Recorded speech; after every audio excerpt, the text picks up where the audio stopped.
Assalamualaikum warahmatullahi wabarakatuh. Perkenalkan, nama saya Dwita Hadi dengan NPM 2435103998 dari kelompok 11. Pada kesempatan ini, kami akan mempresentasikan hasil proyek Sains Data, yaitu analisis kualitas udara menggunakan Air Quality Dataset dengan prediksi konsentrasi karbon monoksida atau CO. Pertama, latar belakang. Penelitian ini berfokus pada karbon monoksida atau CO, yaitu salah satu polutan yang banyak dihasilkan oleh kendaraan bermotor akibat pembakaran yang tidak sempurna.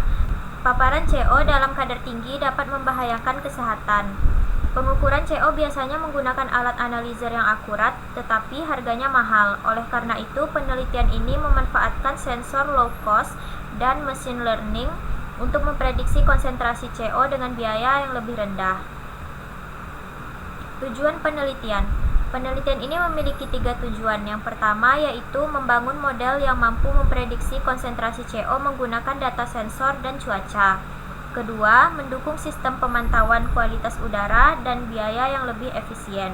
Ketiga, mengetahui pola perubahan kualitas udara berdasarkan waktu.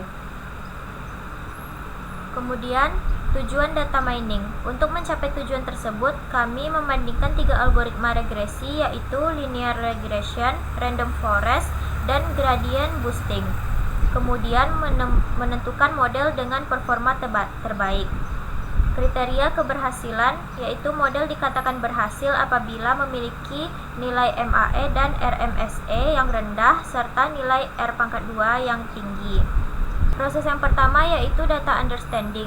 Dataset yang digunakan berasal dari UCI Air Quality Dataset yang berisi data kualitas udara dari sebuah kota di Italia selama periode Maret 2004 hingga April 2005 dengan pencatatan setiap 1 jam. Dataset awal memiliki 9.471 baris dan 17 kolom yang berisi data sensor gas polutan serta data meteorologi seperti suhu dan kelembapan. Saat pemeriksaan kualitas data, kami menemukan bahwa nilai min 200 merupakan penanda missing value. Selain itu, kolom NMHC-GT memiliki sekitar 90% data kosong, sehingga kolom tersebut dihapus.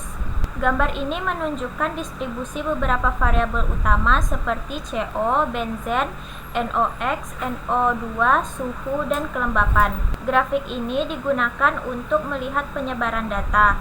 Terlihat bahwa beberapa variabel memiliki nilai yang cukup bervariasi dan terdapat beberapa outlier.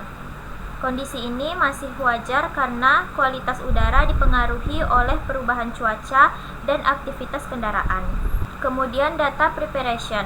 Pada tahap ini kami menyiapkan data agar siap digunakan untuk permodelan. Langkah yang dilakukan meliputi menghapus kolom kosong, menggabungkan tanggal dan waktu menjadi date time, mengubah nilai min 200 menjadi missing value, menghapus kolom NMHC-GT, serta mengisi data yang hilang menggunakan interpolasi berbasis waktu. Selanjutnya, kami menambahkan fitur baru yaitu hour, month, day of week, dan is weekend agar model dapat mengenali pola berdasarkan waktu.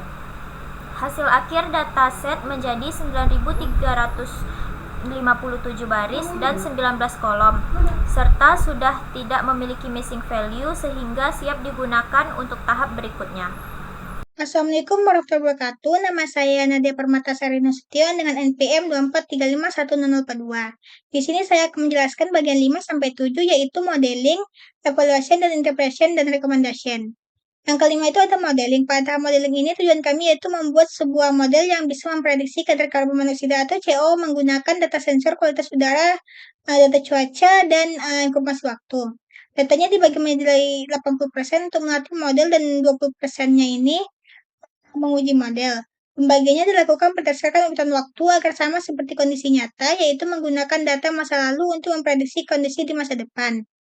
Kami membandingkan dengan 3 model, yaitu linear regression sebagai model sederhananya, lalu ada random forest yang menggunakan banyak pohon keputusan sehingga mampu menghasilkan prediksi yang lebih akurat, lalu yang terakhir itu ada gradient boosting yang bekerja sebagai memperbaiki kesalahan pengambilan model secara bertahap.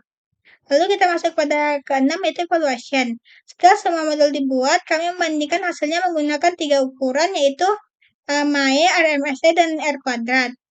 MAE dan RMSE ini digunakan untuk mengukur besar kesalahan prediksi. Semakin kecil nilainya maka semakin baik. Sedangkan untuk R2 ini menunjukkan seberapa baik model menjelaskan data. Semakin mendekati 1 maka semakin baik. Lalu hasilnya menunjukkan bahwa random forest merupakan model terbaik dengan nilai MAE 0,424, lalu RMSE-nya 0,636 dan R kuadratnya sebesar 0,788. Artinya model ini mampu menjelaskan sekitar 79% variasi kadar CO sehingga hasil prediksinya paling akurat dibandingkan dua model lainnya. Lalu kita masuk kepada bagian 7 yang terakhir yaitu interpretation dan recommendation.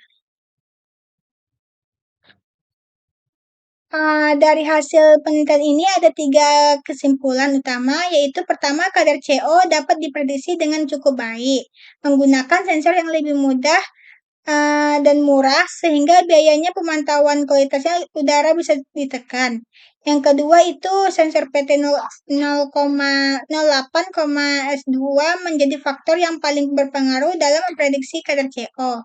Hal ini menunjukkan bahwa polusi CO sangat berkaitan dengan emisi kendaraan yang bermotor.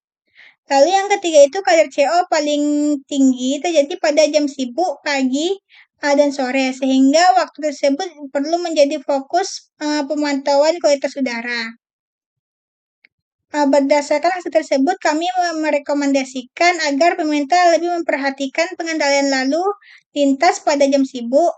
Selain itu, model random forest ini dapat dimanfaatkan sebagai sistem pendukung untuk memperkirakan kadar CO ketika alat pengukur utama tidak tersedia.